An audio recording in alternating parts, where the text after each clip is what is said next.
तर कालच्या तासाला आपण सर्वनाम हा भाग बघितला। सर्वनाम वाक्यात कुठे कसं वापरलं जातं हे आपण पाहिलं आणि खूप सारे सर्वनाम आपण शोधले। आजचा आपला व्याकरणाचा भाग आहे विशेषण। तर विशेषण म्हणजे काय बाळांनो? नामाबद्दल विशेष माहिती सांगणाऱ्या शब्दास विशेषण म्हणतात। पहिलं वाक्य बघा, केतकी हुशार मुलगी आहे। केतकी ही मुलगी आहे, पण कशी आहे? हुशार। हुशार आहे। मग हुशार हा शब्द केतकी बद्दल विशेष माहिती सांगतोय, म्हणून हुशार हे काय झालं? विशेषण झालं। तुम्ही ससा कासवाची गोष्ट ऐकलेली आहे।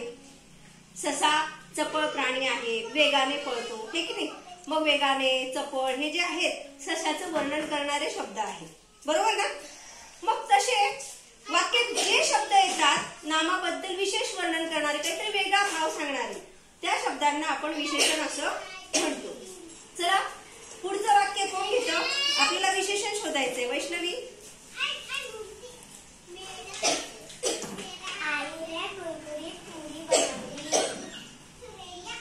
कुठलंही विशेषण शोध बरं। बरोबर का बाळांनो? हो। यस, आईने कुरकुरीत पुरी बनवली। पुरी कशी आहे? कुरकुरीत। पुरीचं वर्णन या वाक्यात केलेलं आहे। पुढचं वाक्य श्रेया, राम प्रामाणिक मुलगा आहे। प्रामाणिक, शाबास, बरोबर। पुढचं प्राची, प्रियाचे अक्षर सुंदर आहे। बरोबर, सुंदर। प्रियाचे अक्षर कसं आहे? सुंदर आहे। चला श्रुती, श्याम उंच मुलगा आहे। बरोबर, श्यामचं वर्णन करणारा शब्द उंच। पुढची विद्यार्थी, चला प्रकृती, मला लाल फूल आवडते। चला बरोबर। पुढचा विद्यार्थी आयुष,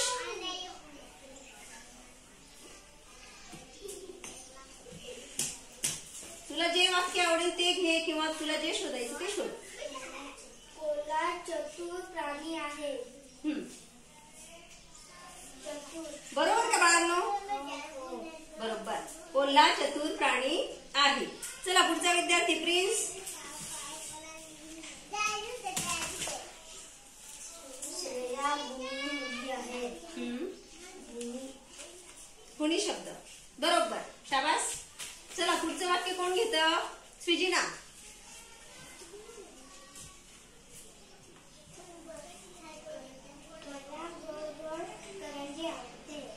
शोध बरं मग। यस, करंजीचं वर्णन करणारा शब्द गोड गोड। करंजी कशी आहे? मग विशेष माहिती करंजीची गोड गोड। गोड गोड हे काय आहे? विशेषण आहे। तर आता या ठिकाणी मी तुम्हाला काही विशेषणं दिलेली आहेत, ती तुम्हाला वाक्यात वापरायची आहेत। या प्रत्येक विशेषणावरून तुम्हाला 2-3 वाक्य तयार करायचे आहेत। बघूया बरं कोण कोण कसं वाक्य तयार करतं। पहिलं विशेषण चपळ। चला, यस, सिंह हा चपळ प्राणी आहे। सिंह चपळ प्राणी आहे, बरोबर। अजून आपण कसं वापरू शकतो? चला श्रेया,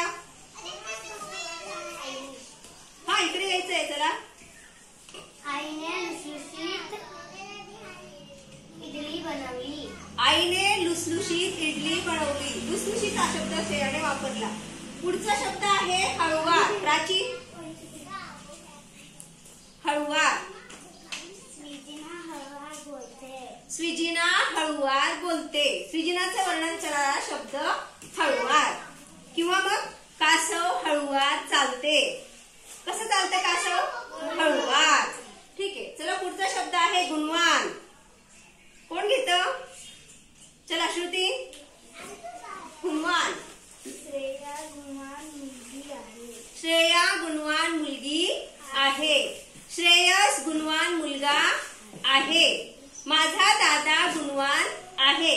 बघा, एका विशेषणाचे आपण विविध वाक्य तयार करू शकतो। चला रुबाबदार,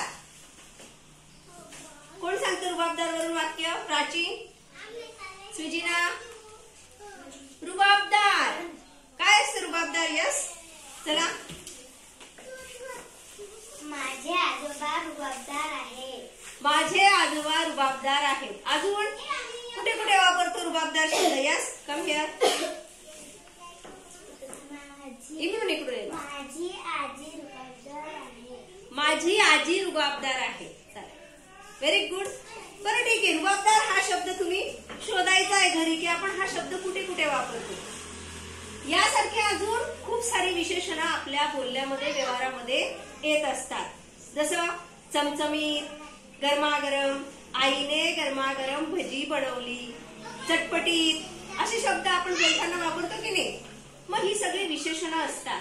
ही विशेषणं आपल्याला सगळी एका ठिकाणी गोळा करायची आहेत आणि ही विशेषणं तुम्हाला तुमच्या वहीत लिहायची आहेत. येते लक्षात?